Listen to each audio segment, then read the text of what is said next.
Ensina a teu aluno que ele precisa conhecer-se a si mesmo antes de poder conhecer a outros e atender às necessidades humanas. A honestidade é poder espiritual. A desonestidade é fraqueza humana, que perde o direito à ajuda divina. Pões o pecado a descoberto, não para prejudicar o homem corpóreo, mas para abençoá-lo, e um motivo justo tem sua recompensa. O pecado oculto é maldade espiritual em altos postos. O farsante nesta ciência rende graças a Deus por não existir o mal e apesar disso serve ao mal em nome do bem. Conhecimento e honestidade. Deves tratar a doença mentalmente da mesma forma como tratarias o pecado, exceto que não deves dizer ao paciente que ele está doente, nem dar nomes a moléstias, pois tal maneira de proceder aumenta o medo, que é a base da moléstia, e imprime mais profundamente o quadro mental errôneo. O remédio do cientista cristão é a mente, a verdade divina que liberta o homem. O cientista cristão nunca recomenda a higiene material, nunca manipula. Não viola os direitos da mente nem pode praticar tratamento metafísico, magnetismo animal ou hipnotismo. Não é necessário acrescentar que o uso do fumo ou de bebidas alcoólicas não está em harmonia com a ciência cristã. Ensina a teus alunos a onipotência da verdade, que evidencia a impotência do erro. A compreensão, por pouca que seja, do todo poder divino, destrói o medo e firma os pés na verdadeira vereda, a vereda que conduz à casa não feita por mãos, eterna, nos céus. O ódio humano não tem mandato legítimo nem reino. O amor está entronizado. A doutrina da ciência cristã absoluta é que o mal, ou matéria, não tem inteligência nem poder, e esta é a grande verdade que arranca todo disfarce ao erro. Impotência do ódio. Aquele que compreende em grau suficiente o princípio da cura pela mente, aponta a seu aluno tanto o erro como a verdade, tanto a prática errada como a prática certa. O amor a Deus e ao homem é o verdadeiro incentivo, tanto para curar como para ensinar. O amor nos inspira o caminho, ilumina-o, nolo designa e nele nos guia. Motivos justos dão asas ao pensamento e força e liberdade à palavra e à ação. O amor é sacerdote junto ao altar da verdade. Espera tu pacientemente que o amor divino paire sobre as águas da mente mortal e forme o conceito perfeito. É preciso que a paciência realize sua obra perfeita. Amor, ou incentivo. Não despeças os alunos ao encerrar um curso, pensando que nada mais tens a fazer por eles. Sustenta-lhes todos os passos trôpegos com tua terna solicitude e conselho, até que teus alunos andem firmemente no caminho reto e estreito. A superioridade do poder espiritual sobre o sensual é o ponto central da ciência cristã. Lembra-te de que a letra e o argumento mental são apenas auxiliares humanos para ajudar a pôr o continuar a interessar-se. Pensamento em concordância com o espírito da verdade e do amor, que cura o doente e o pecador. Um estado mental de autocondenação e de culpa, ou uma fé vacilante que duvida da verdade, não são condições adequadas para curar os doentes. Tais estados mentais indicam fraqueza, em vez de força. Daí a necessidade de seres tu mesmo reto, para que possas ensinar esta ciência da cura. É preciso que utilizes o poder moral da mente a fim de andares sobre as ondas do erro e sustentares tuas reivindicações mediante demonstração. Se tu mesmo estiveres enredado na crença de que existe moléstia ou pecado e lhes tiveres medo, se, conhecendo o remédio, deixares de usar as energias da mente em teu próprio favor, não poderás exercer senão pouco ou nenhum poder para ajudar a outrem. Tira primeiro a trave do teu olho e então verás claramente para tirar o argueiro do olho de teu irmão. Fraqueza e culpa. O estudante, que recebe de um professor humano o conhecimento de ciência cristã, ou cura metafísica, pode enganar-se no julgamento e na demonstração, mas Deus não pode enganar-se. Deus escolhe para o serviço mais elevado aquele que, para desempenhá-lo, tenha alcançado idoneidade tal que torna impossível qualquer abuso dessa missão. O todo sábio não outorga seus mais altos encargos a quem é indigno deles. Quando ele dá uma incumbência a um mensageiro, este é alguém que lhe está espiritualmente próximo. Nenhuma pessoa pode abusar desse poder mental, se tiver sido ensinada por Deus a discerni-lo. Encargo dado pelo todo sábio não se deve descurar deste ponto importante na ciência cristã, que da mesma fonte não pode jorrar água doce e água amarga. Quanto mais alto for o teu conseguimento na ciência da cura mental e no ensino dela, tanto mais impossível se te tornará influenciar integridade assegurada, intencionalmente o gênero humano, contrariando suas mais altas esperanças e realizações. Ensinar ou praticar em nome da verdade, mas contrariamente a seu espírito ou suas regras, é a mais perigosa impostura. Só a estrita adesão ao princípio divino e às regras do método científico tem assegurado todo e qualquer êxito aos estudantes de ciência cristã.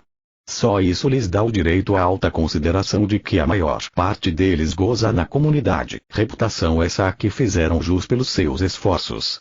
Quem quer que afirme haver mais de um princípio e mais de um método para demonstrar a ciência cristã, comete grande erro, seja por ignorância ou por intenção, e separa-se da verdadeira concepção da cura pela ciência cristã e da possibilidade de demonstrá-la.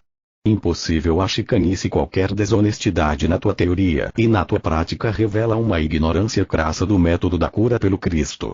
A ciência não faz concessões a pessoas ou a opiniões. É preciso permanecer na moral da verdade, ou não se poderá demonstrar o princípio divino. Enquanto a matéria for a base da prática, a doença não poderá ser tratada eficazmente pelo processo metafísico. É a verdade que executa o trabalho, e tu precisas compreender o princípio divino de tua demonstração e ater-te a ele. Não há concessões desonestas. Um cientista cristão necessita de minha obra Ciência e Saúde como seu livro-texto, e o mesmo acontece com todos os seus alunos e pacientes. Por quê? Primeiro, porque é a voz da verdade para esta época, e contém a exposição completa da ciência cristã, ou ciência da cura por meio da mente. Segundo, porque foi o primeiro livro conhecido a conter uma exposição cabal da ciência cristã. Daí, ter dado as primeiras regras para indispensável este volume, demonstrar esta ciência, e ter registrado a verdade revelada, incontaminada por hipóteses humanas. Outras obras que copiaram deste livro sem indicá-lo como fonte, adulteraram a ciência. Terceiro, porque este livro tem feito pelo professor e pelo aluno, pelo sanador e pelo paciente, mais do que outros livros conseguiram fazer. Desde que a luz divina da ciência cristã lhe raiou pela primeira vez, a autora nunca usou esse poder recém-descoberto de maneira que venha recear, em qualquer sentido, uma investigação honesta. Seu objetivo principal, desde que entrou neste campo de atividade, foi evitar sofrimento, não produzi-lo. É evidente por si mesmo que não podemos cientificamente curar e a um só tempo causar a moléstia. Na lenda do escudo, que provocou uma disputa entre dois cavaleiros porque cada um deles só podia ver um lado do escudo, ambos os lados eram bonitos, cada qual no seu gênero, mas na má prática mental, tão prolífica em males, não há aspecto bom, seja prateado, seja dourado. A pureza da ciência. A ciência cristã não é exceção à regra geral de que, sem esforço por um objetivo específico, não há excelência. Não se pode dispersar os tiros e ao mesmo tempo acertar no alvo. Não é possível seguir outras vocações e ao mesmo tempo progredir rapidamente na demonstração desta ciência. Desgarrando da ciência cristã, alguns principiantes recomendam dieta e higiene. Eles até as praticam, pretendendo com isso iniciar a cura que tencionam completar com a mente, como se um não inteligente pudesse ajudar a mente. A demonstração do cientista assenta sobre um só princípio, e não deve haver, nem pode haver, regra oposta. Aplique-se esse princípio na cura da moléstia, sem explorar outros meios. Deslizes e erros. O charlatanismo mental assenta sobre a mesma plataforma que qualquer outro charlatanismo. O ponto principal dessa plataforma é a doutrina de que a ciência tem dois princípios associados, um bom e o outro mau, um espiritual e o outro material, e que esses dois podem agir simultaneamente sobre os doentes. Essa teoria, segundo se supõe, favorece a prática tanto de um ponto de vista mental como de um ponto de vista material. Outro ponto da plataforma é que o erro terá, finalmente, o mesmo efeito que a verdade. Charlatanismo mental. Não há nada menos cientificamente cristão do que pensar em ajudar o princípio divino da cura ou tentar sustentar o corpo humano até que a mente divina esteja preparada para tomar conta do caso. A divindade está sempre preparada. Semper paratus é o lema da verdade. A autora tem visto tanto sofrimento causado pelo charlatanismo, que é seu desejo manter a ciência cristã livre dele. A espada de dois gumes da verdade deve ser brandida em todas as direções para guardar a árvore da vida. Sempre preparada a divindade, o pecado desfecha golpes mortais contra o cientista cristão, à medida que o ritualismo e os credos são intimados a ceder lugar à lei superior, mas a ciência abrandará a maldade dos mortais. O homem cristãomente científico reflete a lei divina, tornando-se assim uma lei para si mesmo. Ele não emprega violência contra homem algum. Nem é, tampouco, falso acusador. O cientista cristão traça prudentemente sua linha de conduta e é honesto e coerente em seguir as diretrizes da mente divina. Precisa provar, quer pelo seu modo de viver, quer curando e ensinando, que o caminho do Cristo é o único pelo qual os mortais são radicalmente salvos do pecado e da doença. A panóplia da sabedoria. O cristianismo faz com que os homens se volvam com naturalidade da matéria para o espírito, tal como a flor se volve da sombra para a luz. Então, o homem se apropria das coisas que nem olhos viram, nem ouvidos ouviram. Paulo e João tiveram uma percepção clara de que, assim como o homem mortal não alcança honras mundanas senão pelo sacrifício, assim tem de conseguir as riquezas celestiais, abandonando toda a mundanalidade. Então, nada terá em comum com os afetos, os motivos e os objetivos daquilo que é mundano. Não julgues o progresso futuro da ciência cristã pelos passos já dados, para que não aconteça seres tu mesmo condenado por teres deixado de dar o primeiro passo. Progresso através de sacrifícios. Qualquer tentativa de curar os mortais pela mente mortal, que erra, em vez de se apoiar na onipotência da mente divina, terá de malograr. Confiar o simples processo da cura mental a fracos mortais, não instruídos na ciência cristã nem por ela refreados, é o mesmo que pôr uma faca afiada nas mãos de um cego ou de um louco furioso, e soltá-lo nas ruas de uma cidade, apinhadas de gente. Quer seja animado pela maldade, ou pela ignorância, um falso praticista causará dano, e a ignorância é mais prejudicial do que a maldade deliberada, quando se desconfia desta e se frustra logo de início. Conhecimentos perigosos ao sentido mortal. A ciência cristã parece abstrata, porém o processo é simples e os resultados são seguros uma vez compreendida a ciência. Tem de ser boa a árvore que produz bom fruto. Guiado pela verdade divina e não por conjecturas, o teólogo, isto é, o estudante, ou intérprete cristão e científico, da lei divina, trata a moléstia com resultados mais seguros do que qualquer outro sanador sobre a terra. O cientista cristão deve compreender as regras da metafísica divina como estão resultados seguros, estabelecidas nesta obra, aderir estritamente a elas e assentar sua demonstração sobre esta base segura. A ontologia é definida como a ciência dos constituintes necessários e das relações de todos os seres, e é subjacente a toda prática metafísica. Nosso sistema de cura pela mente assenta sobre a compreensão da natureza e da essência de todo o ser, sobre a mente divina e as qualidades essenciais do amor. Sua farmacologia é moral, e seus medicamentos são intelectuais e espirituais, embora usados para a cura física. Não obstante, esta parte mais fundamental da metafísica é a mais difícil de compreender e demonstrar, pois para o pensamento material tudo é material, até que tal pensamento seja retificado pelo espírito. Definida a ontologia, a doença não é nem imaginária nem irreal, isto é, para o sentido amedrontado e errado do paciente. A doença é mais do que fantasia, é firme convicção. Por isso, é preciso lidar com ela pela percepção correta da verdade acerca do ser. Se a cura cristã for mal exercida pelos que têm conhecimento apenas superficial da ciência, torna-se maçante e fomentadora de discórdia. Em vez de efetuar cientificamente uma cura, abre um mesquinho fogo cruzado sobre todos os aleijados e doentes, afrontando-os com a asserção superficial e fria. Ora, isso não é nada. Imaginação lesiva. Quando a ciência da mente lhe era ainda uma revelação recente, e enquanto ensinava as grandes verdades apresentadas por essa ciência, a autora tinha de transmitir o matiz das ideias espirituais de acordo com seu próprio estado espiritual, e tinha de fazê-lo verbalmente pelo canal insuficiente que a linguagem proporciona e por seus manuscritos que fazia circular entre os alunos. As antigas crenças foram gradualmente eliminadas do seu pensamento e o ensino tornou-se mais claro, até que por fim a sombra de velhos erros não mais se projetou sobre a ciência divina. As primeiras instruções da autora: não afirmo que alguém possa existir na carne sem alimento nem roupa, mas acredito verdadeiramente que o homem real é imortal e vive no espírito, não na matéria. Nesta época, é preciso aceitar a ciência cristã por indução. Admitimos o todo, porque uma parte está provada e essa parte demonstra e prova o princípio inteiro. A ciência cristã só pode ser ensinada por aqueles que estão moralmente adiantados e espiritualmente dotados, porquanto não é superficial, nem pode ser discernida do ponto de vista dos sentidos humanos. Só pela iluminação do sentido espiritual pode a luz da compreensão ser projetada sobre esta ciência, porque a ciência inverte a evidência que está diante dos sentidos materiais e fornece a eterna interpretação acerca de Deus e do homem. Prova pela indução: se crês que estás doente, deves acaso dizer, estou doente? Não, mas às vezes deves dar a conhecer tua crença, se isso for necessário para proteger outros. Se cometes o crime, deves tu mesmo confessar-te criminoso. Sim. Tuas respostas devem diferir, por causa dos efeitos diferentes que produzem.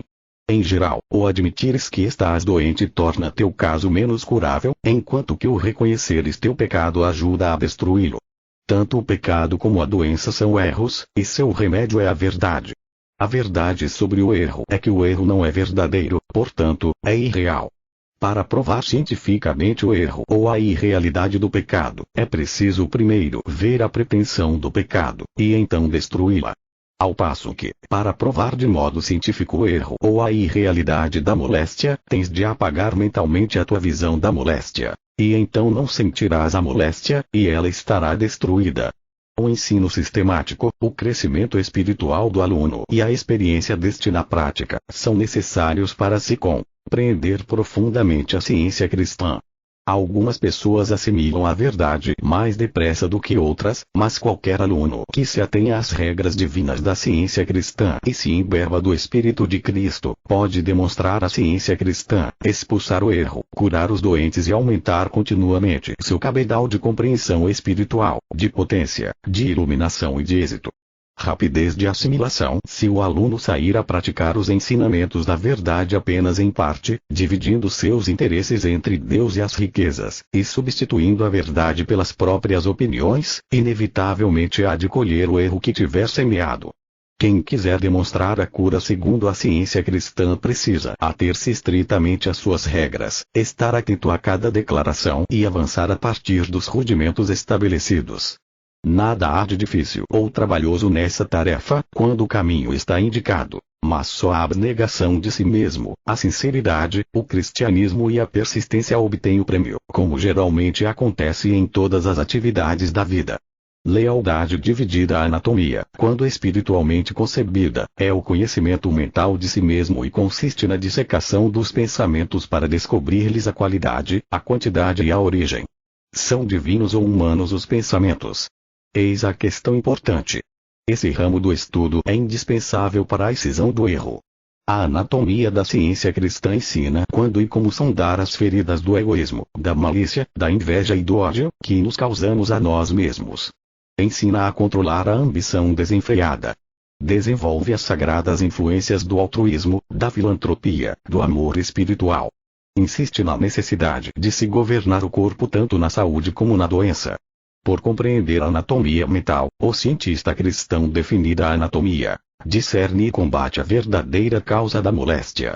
O médico material anda tateando entre fenômenos que flutuam a cada instante sob influências não incluídas no seu diagnóstico, e nessa escuridão talvez tropece e caia.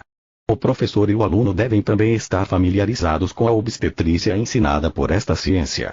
Para assistir convenientemente o nascimento da nova criatura, ou a ideia divina, é preciso separar o pensamento mortal de suas concepções materiais, de tal maneira que um nascimento se faça com naturalidade e segurança. Embora reúna novas energias, essa ideia não pode causar dano a seu ambiente útil durante o trabalho do nascimento espiritual. Uma ideia espiritual não contém um só elemento do erro, e essa verdade remove convenientemente tudo quanto é nocivo. A nova ideia, concebida pela verdade e o amor e deles nascida, está envolta em roupas brancas. Seu começo será humilde, seu crescimento vigoroso, e sua maturidade imperecível. Quando ocorre esse novo nascimento, a criança que nasce na ciência cristã, nasce do Espírito, nasce de Deus, e não pode mais causar sofrimento à mãe.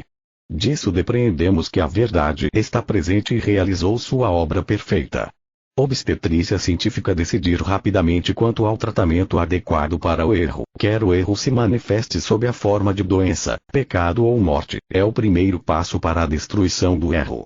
Nosso mestre tratava o erro por meio da mente. Nunca exigia obediência às leis da natureza, se por esta se entendem as leis da matéria, nem usava remédios. Há uma lei de Deus aplicável à cura, e essa é uma lei espiritual em vez de material. Os doentes não são curados pela matéria inanimada ou pelos remédios, como eles acreditam. Tal aparente efeito ou ação medicinal é exercido pela assim chamada mente mortal. Decisão sem hesitar houve quem dissesse à autora: o mundo é beneficiado pela senhora, porém, mesmo sem haver, ele sente sua influência. Porque a senhora não faz com que o mundo a conheça mais amplamente. Se os amigos da autora soubessem quão pouco tempo ela teve para tornar-se conhecida de todo mundo, a não ser através de suas laboriosas publicações, e quanto tempo e trabalho ainda são necessários para estabelecer as atividades grandiosas da ciência cristã, compreenderiam por que é que ela vive tão retirada. Outros não lhe poderiam ocupar o lugar, ainda que a isso estivessem dispostos. Portanto, ela permanece em seu posto, sem aparecer, não procurando seu próprio engrandecimento, mas orando, vigiando e trabalhando pela redenção do gênero humano. Retiro da autora se devido a um ferimento ou outra causa um cientista cristão for acometido de dor tão violenta que não possa tratar-se mentalmente a si mesmo, e se os cientistas não conseguirem aliviá-lo, o sofredor pode chamar um cirurgião, para que este aplique uma injeção hipodérmica, e então, acalmada a crença na dor, poderá cuidar mentalmente do seu próprio caso. É assim que julgamos todas as coisas e retemos o que é bom. Ao fundar um sistema patológico de cristianismo, a autora se esforçou por explicar o princípio divino, e não por exaltar a personalidade. As armas da intolerância, da ignorância e da inveja tombam ante um coração sincero. Adulterar a ciência cristã é torná-la inoperante. A falsidade não tem nenhum fundamento. O mercenário foge, porque é mercenário, e não tem cuidado com as ovelhas. Nem a desonestidade nem a ignorância jamais fundaram, nem podem derrubar, um sistema científico de ética. O motivo bom e sua recompensa. Capítulo 14 Recapitulação. Porque é preceito sobre preceito, preceito e mais preceito, regra sobre regra, regra e mais regra, um pouco aqui, um pouco ali. Isaías. Este capítulo é tirado da primeira edição do livro de aulas da autora, cujos direitos autorais foram registrados em 1870. Depois de muito labor e de haver aumentado sua compreensão espiritual, a autora, em 1875, revisou esse trabalho, para o inserir neste volume. A ciência cristã absoluta lhe impregna as declarações para elucidar a metafísica científica. Perguntas e respostas. Pergunta: o que é Deus? Resposta: Deus é mente, espírito, alma, princípio, vida, verdade, amor, incorpóreos, divinos, supremos, infinitos. Pergunta: são sinônimos esses termos? Resposta: são. Referem-se a um Deus único e absoluto. Tem também o objetivo de exprimir a natureza, a essência e a inteireza da divindade. Os atributos de Deus são justiça, misericórdia, sabedoria, bondade e assim por diante. Pergunta: existe, porventura, mais de um Deus ou princípio? Resposta: não. Um só é o princípio e sua ideia, e esse um é Deus, ser onipotente, onisciente e onipresente, e seu reflexo é o homem e o universo. Oni é derivado do adjetivo latino que significa todo. Portanto, Deus reúne em si todo o poder ou potência, toda a ciência ou verdadeiro conhecimento, toda a presença. As diferentes manifestações da ciência cristã indicam a mente, nunca a matéria, e têm um só princípio. Pergunta: o que são espíritos e almas? Resposta: para a crença humana, são personalidades constituídas de mente e matéria, de vida e morte, de verdade e erro, do bem e do mal. Mas, como revela a ciência cristã, esses pares de palavras contrastantes representam contrários, que não se acham juntos nem se assimilam. A verdade é imortal, o erro é mortal. A verdade é ilimitada, o erro é limitado. A verdade é inteligente, o erro é não inteligente. Além disso, a verdade é real, e o erro é irreal. Esta última afirmação contém o ponto que mais relutarás em admitir, embora seja, do começo ao fim, o que mais importa compreender. O real contra o irreal. O termo almas ou espíritos é tão impróprio como o termo deuses. Alma ou espírito significa divindade e nada mais. Não há alma finita nem espírito finito. Alma ou espírito significa uma mente só, e não se pode empregar no plural. A mitologia pagã e a teologia judaica perpetuaram a falácia de que a inteligência, a alma e a vida podem estar na matéria, e a idolatria e o ritualismo são o resultado de todas as crenças a que os homens deram origem. A ciência do cristianismo vem de pá na mão para separar a palha do trigo.